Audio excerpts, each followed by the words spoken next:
Señor, estamos profundamente movidos y agradecidos por la resurrección. Gracias, Señor, por la esperanza que tú nos das. Gracias, Señor, porque nos das este relato, tu palabra, y ayúdanos en este día de comprender lo importante de este evento. Dios, aquí nos tienes y pedimos que tú seas nuestro maestro. Nos toca hablar de la resurrección. Bueno, una casualidad de Dios. Y es importante porque la resurrección de Jesucristo es el evento más importante en la historia humana, ¿no? Es el cimiento del cristianismo. Y esto trajo mucha bendición al mundo por las vidas cambiadas, por vidas con propósito. Nos ha dado una moralidad, valores, ética y todo que ha traído mucho bienestar a la sociedad. Y la esperanza que tenemos en Cristo, la esperanza que tenemos por la salvación que tenemos en Él. Y podemos saber de que todo lo que Él ha dicho es verdad por este evento. Y apóstol Pablo lo dice sin rodeos en 1 Corintios 15, 14, que y si Cristo no resucitó, vana es entonces nuestra predicación, vana es también su fe. En el 17 al 19 dice, y si Cristo no resucitó, su fe es vana, aún están en sus pecados. Entonces también los que durmieron en Cristo perecieron.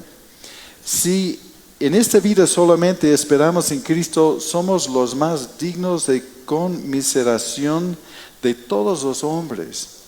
Realmente todo esto es en vano. Si Cristo no resucitó, no hay fundamento para el cristianismo. Y como hoy en día muchos toman a Cristo como un buen maestro que nos dio buenos modales para vivir mejor, pero es mucho más que eso. Y si solamente es eso para nosotros, somos los más dignos de conmiseración. Así que es tan importante entender esto, ¿no? Porque el cristianismo se sostiene o se derrumba sobre este hecho. Si Cristo no resucitó, el cristianismo es falso, ¿no? Pero sí resucitó. Entonces todo lo que Él afirmó es verdadero. Y cada persona es llamada a responderle. Entonces hoy avanzaremos Marcos capítulo 17, versículos 1 al 14, con el título de que todo depende de la resurrección. Todo depende de eso. Viendo que realmente ocurrió, eso significa que creer en Cristo, creer en la resurrección no es un salto ciego, ¿no? Sino es una respuesta racional a la verdad histórica, ¿no? Entonces, vamos a entrar en Marcos 16, 1 al 3, donde vemos un descubrimiento inesperado. Porque ya avanzamos su juicio ilegal y todas esas cosas en los capítulos anteriores, ¿no? Ya le crucificaron. En el capítulo 15 y en el 16 dice, cuando pasó el día de reposo, María Magdalena, María la madre de Jacobo y Salomé compraron especias aromáticas para ir a ungirle. Y muy de mañana, el primer día de la semana, vinieron al sepulcro, ya salido el sol. Pero decían entre sí, ¿quién nos removerá la piedra de la entrada del sepulcro? Pasó el día de reposo al comienzo de la tarde del sábado. Y ellos tuvieron que esperar hasta el domingo por la mañana, porque ya no había luz el día sábado. Tenían que esperar hasta al final del día de reposo para poder ungirle y aplicar estas especies aromáticos, ¿no? Entonces, María Magdalena, María la madre de Jacobo y Salomé eran mujeres seguidoras de las más devotas, podemos decir, de Jesús. Le seguían a todas partes, ¿no? Y eran las primeras en proclamar la resurrección. Pero estas mujeres no fueron al sepulcro esperando ver un milagro. Ellos fueron esperando encontrar un cadáver, ¿no? Sus acciones lo dejan claro de que ellos compraron especias para preparar un cuerpo muerto. No estaban esperando una resurrección, aunque Jesús habló de eso. Y su preocupación era, ¿quién va a remover esta piedra tan grande? Y ellos asumían que Jesús seguía en la tumba y no esperaban encontrar la tumba vacía. No, y esto muestra que la resurrección no fue un producto de ilusiones. Las mujeres y los otros discípulos esperaban encontrar un cuerpo, así que la resurrección no nació del deseo ni de sugestión, ¿no? Porque los discípulos ni fueron por su cuenta, fueron después de recibir el anuncio de las mujeres, ¿no? No estaban esperando eso. Eso para refutar la idea de que ellos fabularon o hicieron toda una fábula sobre esto y que era todo un cuento. Ellos no estaban esperando eso, ¿no? Buscan a Jesús Nazareno, el que fue crucificado, ha resucitado, no está aquí. Mirad el lugar en donde le pusieron. Bueno, Mateo habla de 2 ángeles, pero es lo menos importante, pero era un ángel mensajero que confirma que fue crucificado y que ha resucitado y la tumba está vacía, ¿no? Y la piedra fue removida. La piedra no fue removida para dejar salir a Jesús, porque sabemos que él traspasaba muros y paredes. Fue removida para que los testigos entraran para verla, ¿no? Y en vano, compraron las especies y no tenían un cuerpo para preparar. Había muchos argumentos, ¿no? De que también los enemigos decían que no ha resucitado, pero nunca produjeron el cuerpo para comprobarlo, ¿no? Ellos decían que Cristo no resucitó, es un cuento, pero nunca lograron producir un cuerpo, aunque ellos no creían, ¿no? Y la tumba, podemos ver por los otros relatos, como de Mateo, en el Mateo 27, que la tumba estaba custodiada. La tumba estaba custodiada, ¿no? Por guardias. Tenían sus guardias puestos. Fue sellada. Fue envuelto con una cinta y como ellos sellan con la cera sobre el nudo que lo ate para asegurar y comprobar de que nadie lo movió.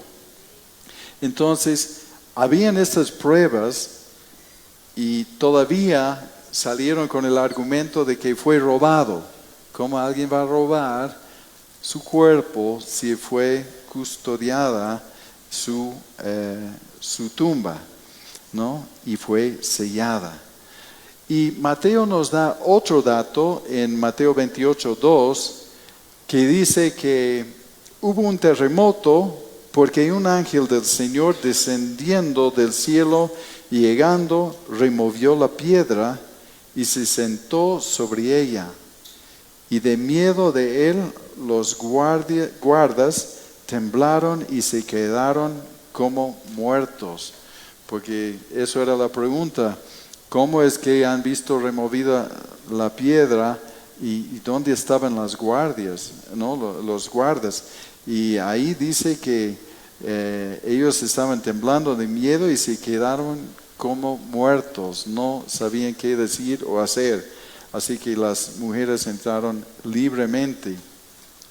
Y este joven sentado era un mensajero celestial, un ángel que dio un mensaje concreto. Dijo, el que fue crucificado,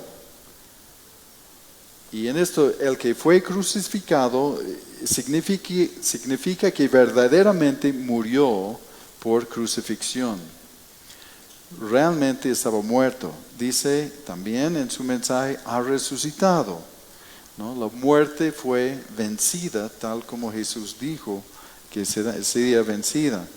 Y decía que no está aquí, la tumba está vacía, ¿no? Y eso es uno de los argumentos y evidencias fuertes sobre todo esto.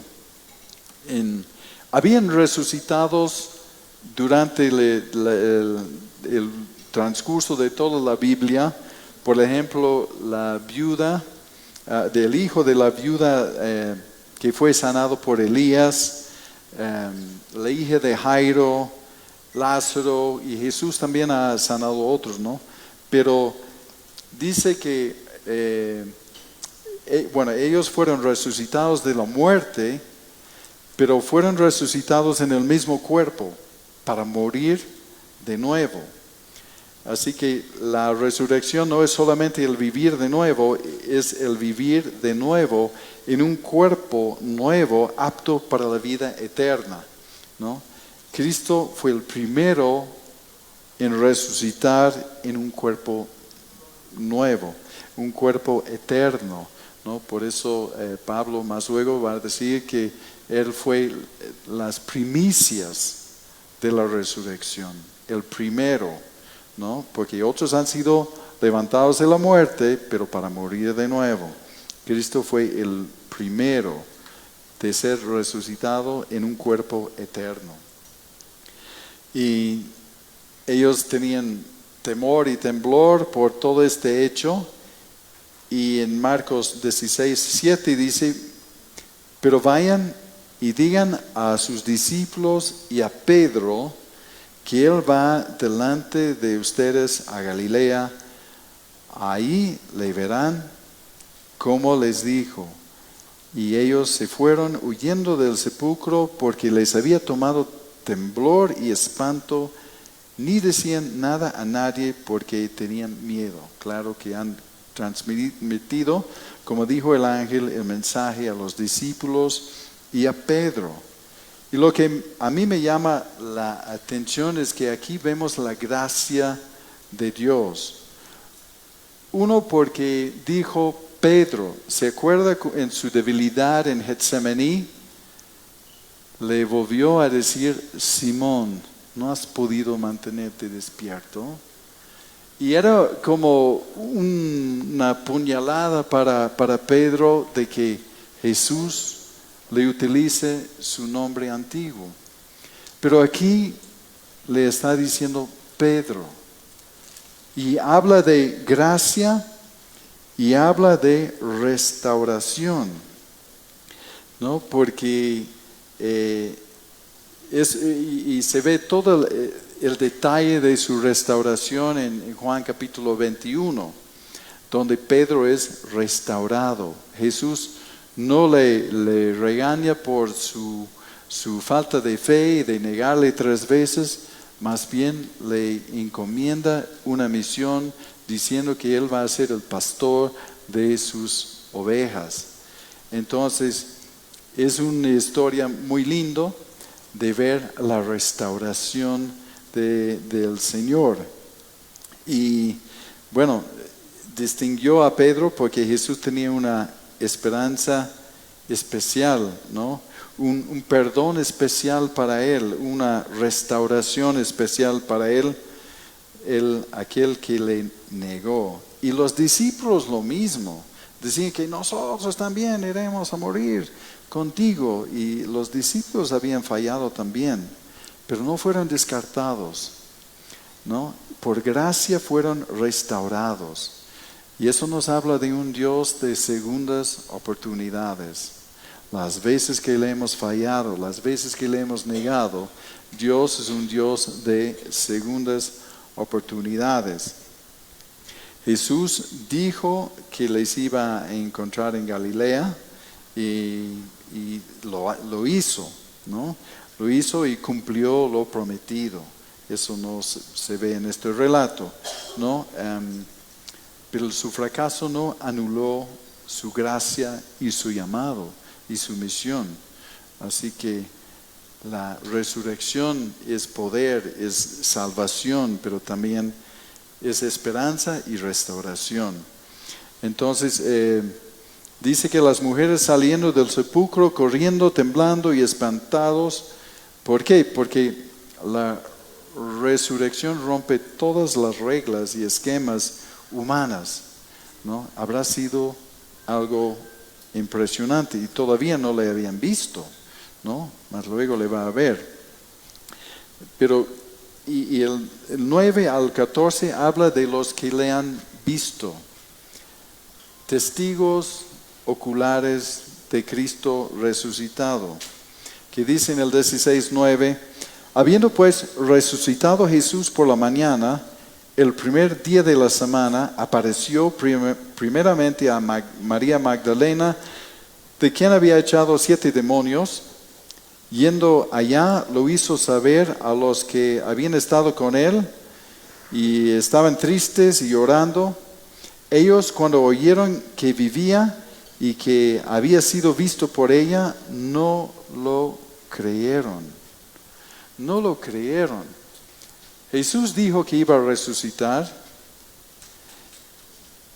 Los discípulos fueron acusados de confabular un cuento sobre todo esto, pero mira, cuando le decían que ha resucitado, ni le han creído, ni ha creído a María Magdalena cuando le dio el informe. En el 12 dice, pero después apareció en forma a 2 de ellos que iban de camino, yendo al campo, los 2 del camino de Emaús. El 13 dice, y ellos fueron y lo hicieron saber a todos, y ni aun ellos creyeron. De decir que Cristo resucitó, lo que Cristo les había dicho no sé cuántas veces, le ha dicho que ha resucitado y no le creyeron. Ellos no fueron a la tumba por su cuenta, fueron porque han sido advertidos, avisados, ¿no? Entonces, finalmente se apareció a los 11 mismos, estando ellos sentados a la mesa, y les reprochó su incredulidad y dureza de corazón, porque no habían creído a los que le habían visto resucitado. Entonces, es para refutar todo este argumento de que han inventado un cuento sobre su resurrección cuando ellos mismos no lo creían, ¿no? Y en dice que Jesús apareció primeramente a María Magdalena, luego a los 12 discípulos en el camino, los discípulos en el camino, y finalmente a los 11, ¿no? Los cuales, ¿y cuál fue su reacción? De no creerlo. Entonces no estaban esperando eso. Y ese detalle es una de las evidencias más fuertes de la resurrección, que los discípulos dudaron, no aceptaron fácilmente el testimonio y necesitaban ver a Jesús con sus propios ojos. Aquí vemos algunas evidencias sobre esto, que la resurrección realmente es un hecho histórico. La fe cristiana no teme, la fe cristiana no teme la investigación. No teme la investigación, y es impresionante. Si buscan datos sobre la resurrección, verán cuántos ateos se han convertido al investigar este punto. Ateos honestos que decían que no creían y tomaron el tiempo para investigar los datos, terminaron convirtiéndose en cristianos, porque han dicho, eso tiene demasiada evidencia, ¿no? Entonces, eso es importante, ¿no? Y creer, por eso creer en la resurrección no es un salto al vacío, a ciegas, ¿no? Se basa en testimonios tempranos y verificables, ¿no? Los historiadores creyentes y no creyentes, los historiadores creyentes y no creyentes coinciden en varios hechos. Uno, que Jesús murió por crucifixión. No es que se ha desmayado y después se levantó de nuevo, no. También se ponen de acuerdo en que su tumba fue hallada vacía. Después, el tercero, que sus discípulos creyeron y ponían sus vidas para defenderlo. Arriesgaban sus vidas para defenderlo. Y el cuarto es que el cristianismo nació inmediatamente en Jerusalén, donde podría haber sido refutado y desbaratado si fuera una mentira. Eso creen los no creyentes, ¿no? Entonces, si el cuerpo hubiese sido disponible, los enemigos lo habrían mostrado, pero nunca lo hicieron, ¿no? Y las mujeres fueron las primeras testigos. Algo impensable de inventar, ¿no? Porque en este tiempo el testimonio de la mujer no tenía validez legal, tanto con los judíos ni con los romanos. No había el tema de derechos de la mujer y igualdad ni nada en este tiempo. Entonces, si los hombres iban a inventar un cuento sobre la resurrección, jamás hubieran incluido detalles vergonzosos, porque en los 4 relatos de los evangelios, Mateo, Marcos, Lucas y Juan, los 4 testifican que las mujeres son los que han encontrado la tumba vacía y han tenido un encuentro con el Señor. Entonces, eso es uno de los puntos bastante investigados de que eso no puede ser un cuento. No incluirían este dato si fuera simplemente un cuento. Y la resurrección tiene testimonios múltiples y tempranos y fiables, ¿no? Pablo presenta todo esto como un hecho verificable y cita lo que cita en 1 Corintios 5, 3 al 7 y 8, es una confesión de fe. Era como un credo que estaba circulando en este tiempo, porque la predicación de los apóstoles y los discípulos era Cristo resucitado. Si ven la predicación de Pedro en Hechos capítulo 2, su mensaje es y siempre ha sido la resurrección de Cristo. Entonces, eso fue circulando y es esa confesión, ¿no? Muy antiguo que dice que estaba circulando tan temprano como un par de años después de la muerte de Cristo, ¿no? Y lo que Pablo escribe aquí en 1 Corintios 15 es menos de 10 años después de la crucifixión. Entonces, eso es como un credo que circulaba para las iglesias para recordar este dato, para tenerlo documentado. Y 1 Corintios 15:3 dice, porque primeramente os he enseñado lo que asimismo recibí, que Cristo murió por nuestros pecados conforme a las Escrituras, y que fue sepultado y que resucitó al tercer día conforme a las Escrituras, y que apareció a Cefas o a Pedro y después a los 12. Después apareció a más de 500 hermanos a la vez, de los cuales muchos viven aún y otros ya duermen, otros ya han muerto. Después apareció a Jacobo, después a todos los apóstoles, y al último de todos, como un abortivo, me apareció a mí. Mira, son testigos oculares. En la corte, lo que tiene más peso como un testimonio es un testimonio ocular. Entonces, tienen esos testigos oculares, ¿no? Primero a Pedro, después a los 12, después más de 500 a la vez. Y dice, muchos aún viven hoy. Pablo está diciendo, si no lo crees, pregúntales. ¿No? Preguntad, porque muchos de los testigos que han visto a Cristo resucitado siguen viviendo, pregúntanles. Así temprano, porque en otras historias que tenemos, relatos históricos, a veces hay como 400, 600 años entre el hecho y la escritura.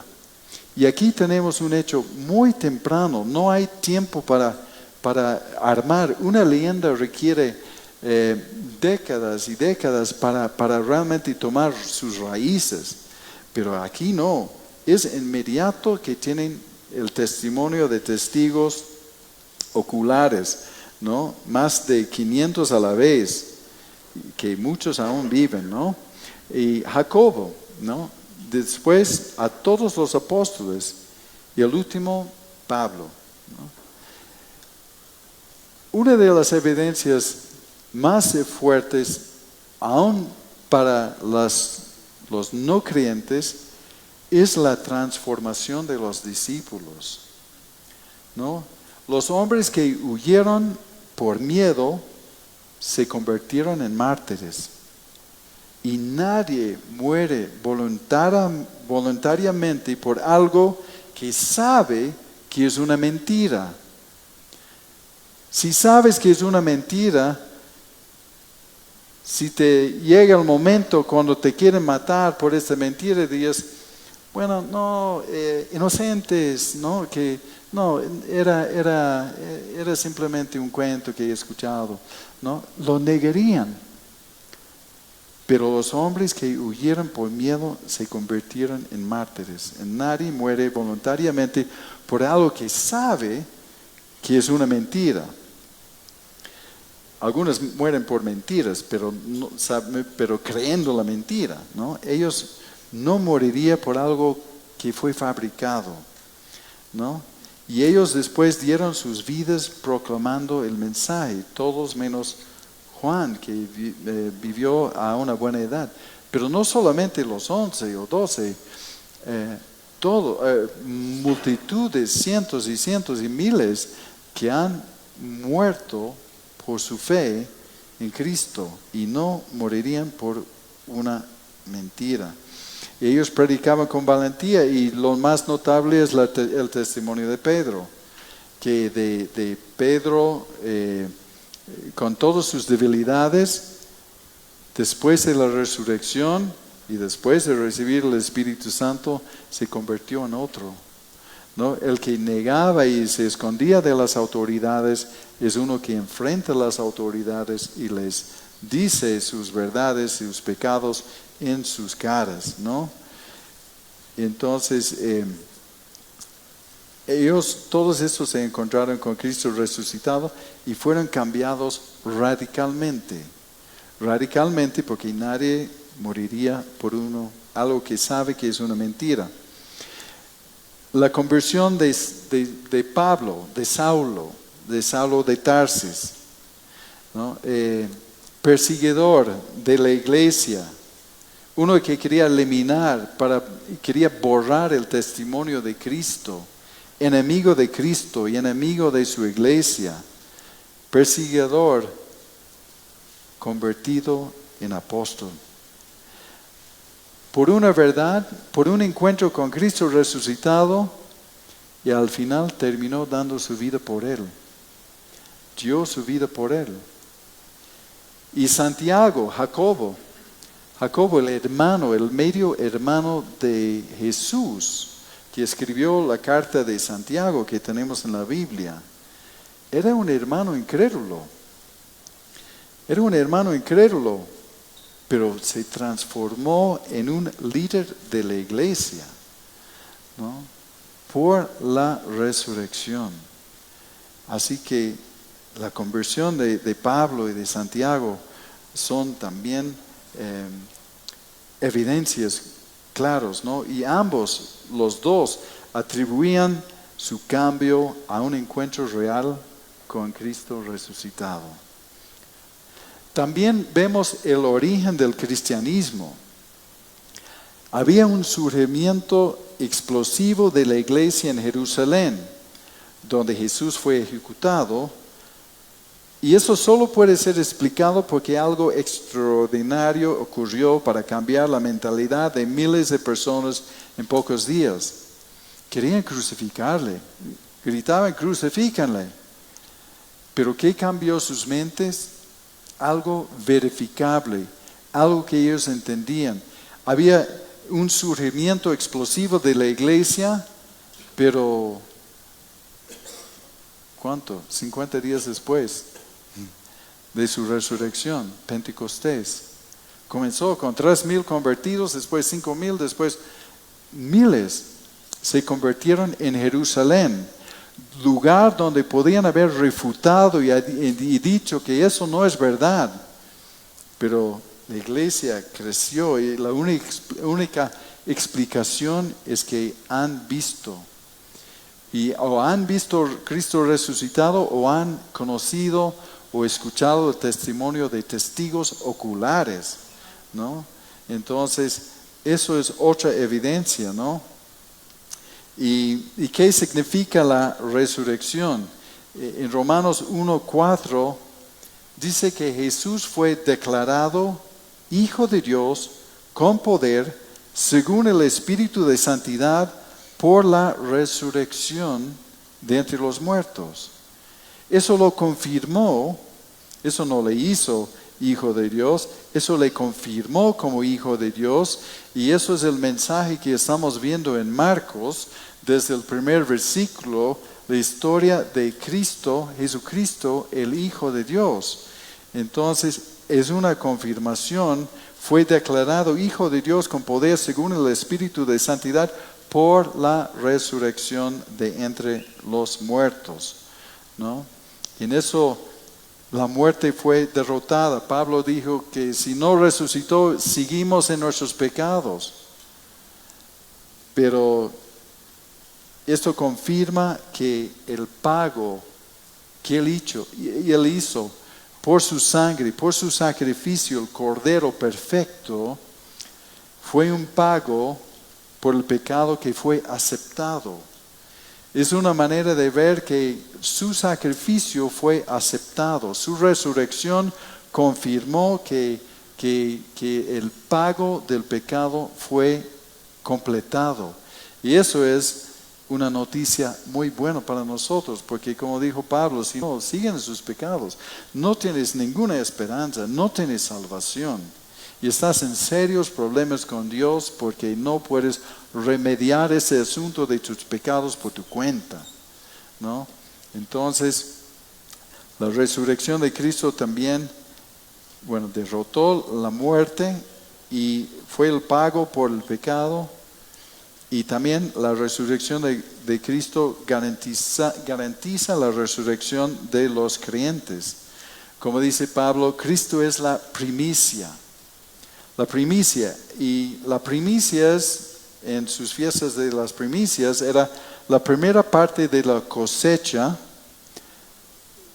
puesto como la garantía de que la cosecha grande viene después, ¿no? Entonces Cristo es la primicia, el primero de morir y resucitar en un cuerpo eterno. La primera, entonces, la garantía de que venía más, resucitó, mejor podemos estar en casa viendo dibujos animados en la tele o cualquier otra cosa, pero eso no tendría sentido de reunirnos, ¿no? Así que para tratar de resumir todo esto, los historiadores creyentes y no creyentes coinciden 4 hechos, ¿no? Que Cristo murió por crucifixión, su tumba fue encontrada vacía, sus discípulos fueron transformados radicalmente y el cristianismo comenzó inmediatamente después en Jerusalén, ¿no? Y Jesús validó su divinidad al cumplir las profecías, porque fue profetizado en el Antiguo Testamento que resucitaría después de 3 días, ¿no? Entonces, y su resurrección era su victoria sobre la muerte, pero convalidó de que Él es el Hijo de Dios, ¿no?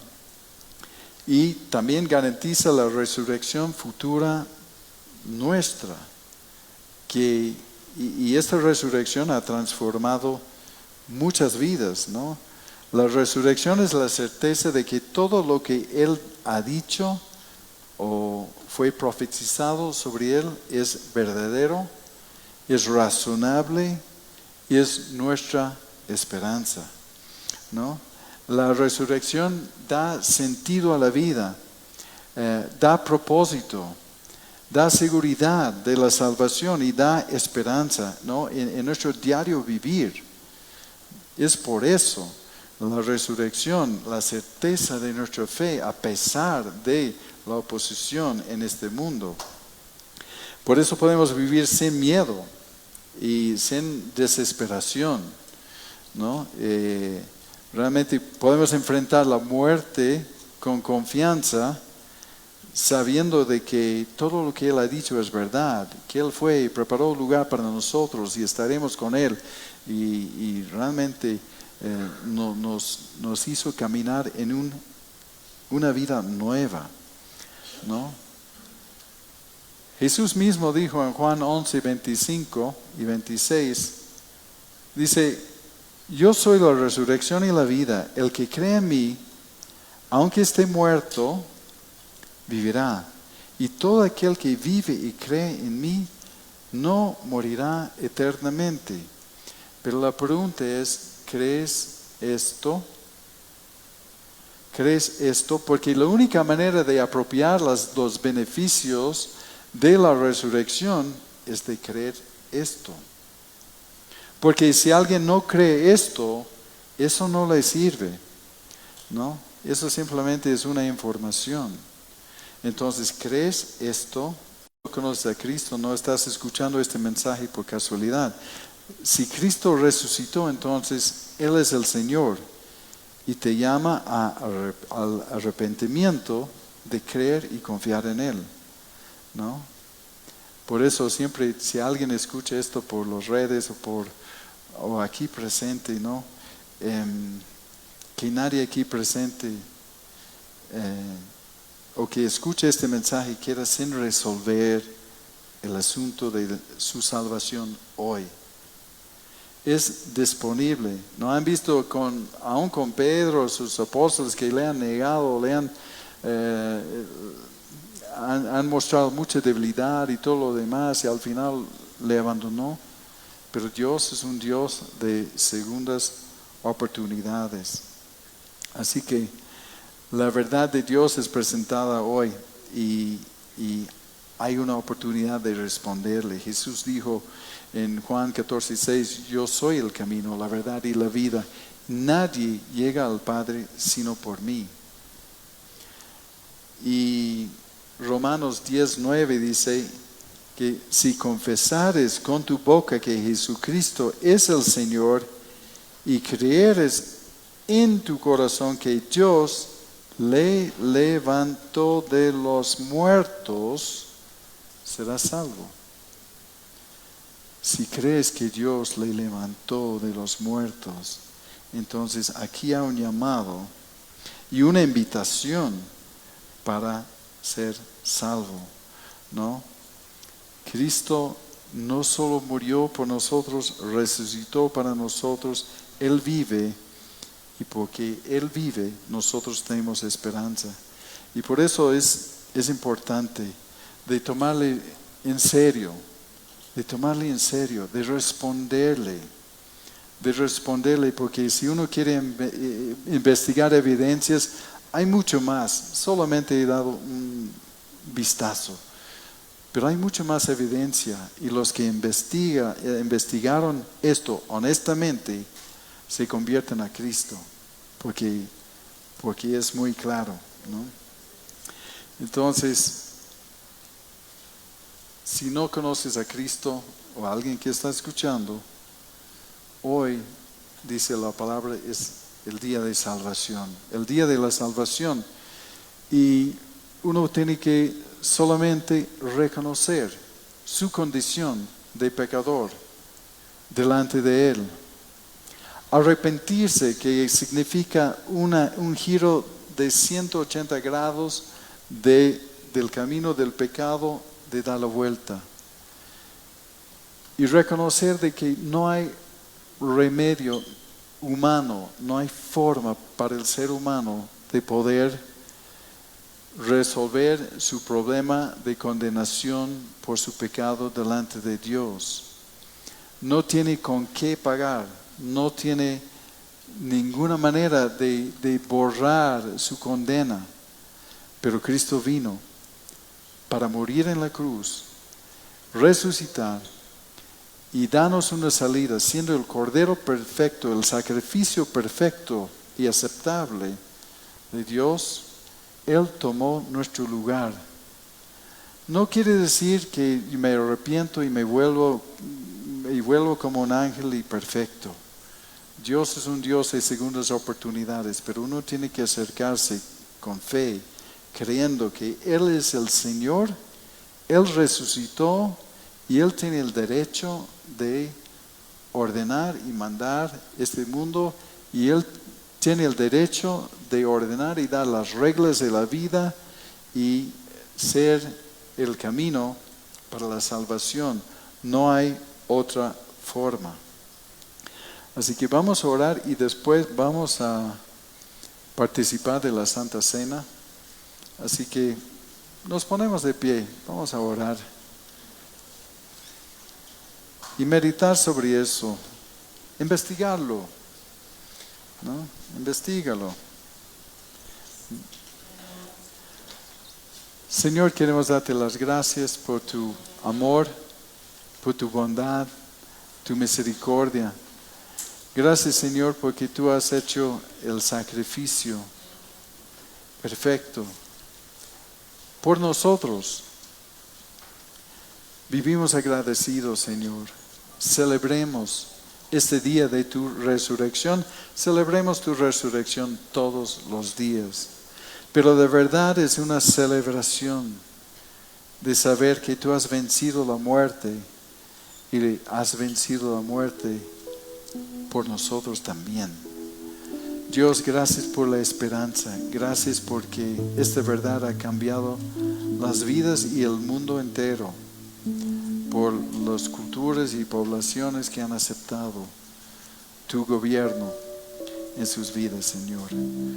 Dios, ayúdanos, si alguien no te conoce como Señor y Salvador, que puedes abrir sus ojos espirituales para verte, para reconocer su condición y para aceptar esta oferta gratuita de tu amor, de tu gracia, para ser salvo y para encaminar su vida en ti.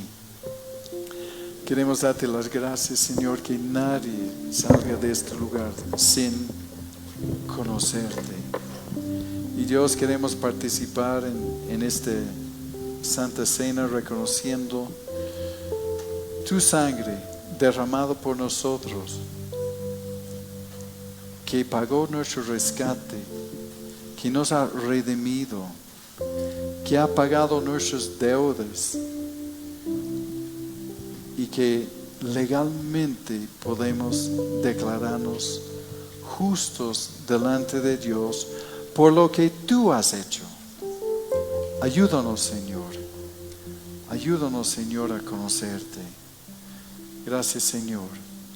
Y tomamos esta Santa Cena con reverencia y con respeto, reconociendo que no era poca cosa lo que tú has hecho. Y avanzamos y lo hacemos en memoria de ti, en tu nombre, Jesús. Amén. Amén. Por favor, si pueden repartir el pan y el vino. Y siempre pienso en algunas cosas que uno ve pasando las noticias, ¿no? De estas procesiones fúnebres. Y yo digo, wow, no conocen. Por eso a veces cierta religión tiene su Cristo colgado ahí en la cruz, derrotado, débil, y sigue con esa figura y esta imagen. Cuando Cristo no quedó en la cruz, si alguien va a llevar un adorno o ejemplo de la cruz, es un cruzo donde podemos decir, Él ya no está aquí, resucitó. El que fue crucificado no está aquí, resucitó. Él resucitó y debemos celebrar esto. Y debemos permitir que esta verdad cambie nuestras vidas. De reconocer quién es Él. No sé, me vino muchos pensamientos en esta madrugada. Y siempre pensando, porque estamos estudiando Apocalipsis, que en realidad Apocalipsis es la revelación. No es, usamos la palabra Apocalipsis como apocalíptico y catastrófico, pero en realidad Apocalipsis significa revelación. Es la revelación de Cristo. Y he compartido una vez, pero a veces tenemos en nuestra mente un Cristo como en las películas, que es muy semejante a nuestro igual. Es como nuestro igual, es nuestro cuate, hemos rebajado un nivel terrible. Pero cuando estamos orando a Cristo, cuando estamos sirviendo, cuando estamos frente a Él, es más la figura que ha visto Juan, un Cristo con el cinto de oro, con su cabeza, sus cabellos blancos como la blanca lana, como nieve, sus ojos como llama de fuego, sus pies semejantes al bronce bruñido, refulgente como en un horno, y su voz como estruendo de muchas aguas, y su rostro era como el sol cuando resplandece en su fuerza. Y Juan, conociéndole antes, temblaba de miedo, y Jesús le dice, no temas. No temas, porque tú puedes estar conmigo. Porque tú puedes estar en este lugar espectacular. Y tú puedes, este lugar que está mostrando, donde los ángeles están cantando, o los 24 ancianos están cantando, Santo, Santo, Santo, el Señor Dios Todopoderoso, el que era, el que es y el que ha de venir. El Señor está diciendo, no temas, tú tienes derecho para estar aquí, por lo que Él ha hecho, ¿no? Entonces, a veces hacemos las cosas, yo mismo me incluyo en eso, ¿no? A veces superficialmente, y digo, no es poca cosa nuestro Señor, no es poca cosa. Y Él nos invita a recordar esto, lo que Él ha hecho, de derramar su sangre por nuestros pecados. Si no fuera por eso, no hay forma de estar frente a un Dios santo. Como en Isaías capítulo 6, cuando los serafines están cantando, Santo, Santo, Jehová de los ejércitos, toda la tierra está llena de tu gloria. Isaías decía, yo no puedo estar aquí, ay de mí, soy hombre muerto. Y Dios ha dicho, no te preocupes. Mandó un ángel, tocó su boca, su lengua con un carbón encendido, le purificó y ha dicho, por lo que yo he hecho, ahora tú puedes estar frente a mí. Y eso es lo que Jesús ha hecho. Sin este toque de Dios, sin esta intervención de Dios, no podemos estar frente a Él. Y yo sé que muchos de ustedes saben esto muy bien, pero es bueno hacer las cosas en memoria de Él. Es bueno recordar, como Sergio decía en la introducción de esta canción, Mi Primer Amor. Dios puede decir, muchas cosas han hecho, ¿no? Pero tienes que recordar de que han hecho muchas cosas, están en muchas actividades, pero no te olvides de tu primer amor. Y tenemos que recordar eso, y eso estamos haciendo. Así que la noche que Jesús fue entregado con sus discípulos, tomó el pan, lo partió y lo repartió a sus discípulos y ha dicho, tome, comed esto en memoria de mí. Y eso lo vamos a hacer. Pueden participar, pueden comer el pan en memoria de Él.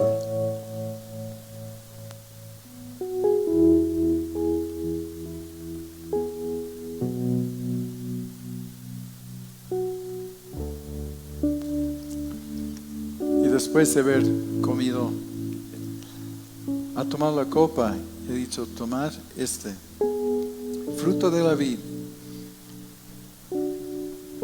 en memoria de mí. Este fruto que representa su sangre, no es su sangre, no convierte en su sangre. Es simplemente simbólico de su sangre, que lo tomamos recordando Él y con la promesa de que con Él lo vamos a tomar de nuevo en su reino. Si este vino es rico, este vino y sin alcohol, si esto es rico, ¿cómo será el vino en el cielo? No sé, interesante. Pero tomaremos esto en memoria de Él.